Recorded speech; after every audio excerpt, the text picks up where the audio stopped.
Hello tout le monde, j'espère que vous allez bien. On se retrouve aujourd'hui dans un nouveau tutoriel. On va commencer tout de suite. Alors avant toute chose, il faut bien se désinfecter les mains. Donc là j'utilise le Merci Andy que j'avais reçu via Octoly.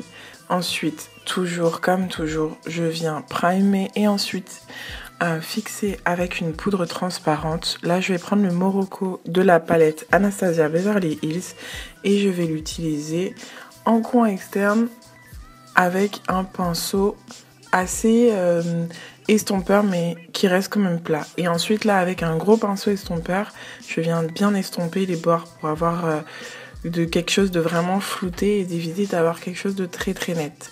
Ensuite pour ma base, je vais prendre la base noire de chez Colourpop qui est très très bien parce que elle est très facile à travailler et franchement c'est une base que j'adore.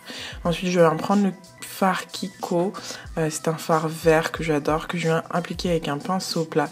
Du coup en fait le fait d'avoir mis une base noire en dessous va faire ressortir la couleur verte et c'est juste topissime. Ensuite, toujours avec le même pinceau, je viens estomper les bords pour éviter d'avoir quelque chose de très marqué. Ce serait pas très joli.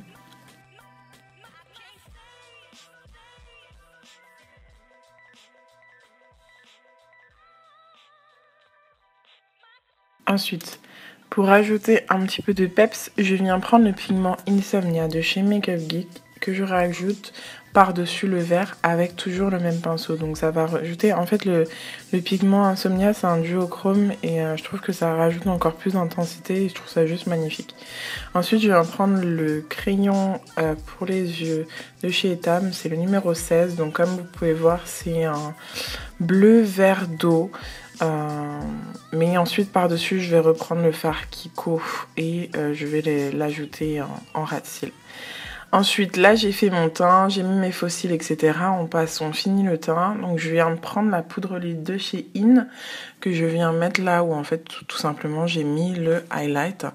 Ensuite pour mon contour c'est une poudre de chez Kiko qui est très bien parce que du coup elle n'est pas orangée. Donc je viens réchauffer mon teint avec. Et je viens prendre ensuite une autre poudre de chez ELF qui est la Mocha que je viens prendre avec ces nouveaux petits pinceaux. Je voulais essayer, bon je trouve ça pas forcément top.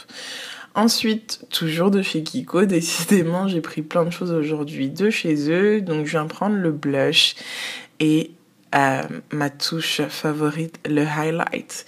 Bon, vous m'excuserez, j'ai une petite allergie, donc j'ai pas mal de petits boutons, mais je ne pouvais pas me passer du highlight. Donc là, c'est le Electric Slide de chez Colourpop, et comme vous pouvez le voir, c'est un vrai highlight. Et la touche rouge à lèvres, donc la dernière touche, j'ai mis le Velvet Teddy de chez MAC, et voilà. Ah oui, et je vais vous montrer une dernière petite astuce que j'ai vue en ce moment sur Instagram que j'avais envie de faire. En fait, j'ai pris un pinceau lèvres de chez MAC, je me rappelle plus du nom, mais c'est un pinceau marron, un pinceau, n'importe quoi, un crayon marron, et en fait, je viens de me faire des petites taches de rousseur. Voilà, un petit tour super rapide. J'espère que ça vous aura plu. Je vous fais de gros bisous et on se dit à très vite. Mouah.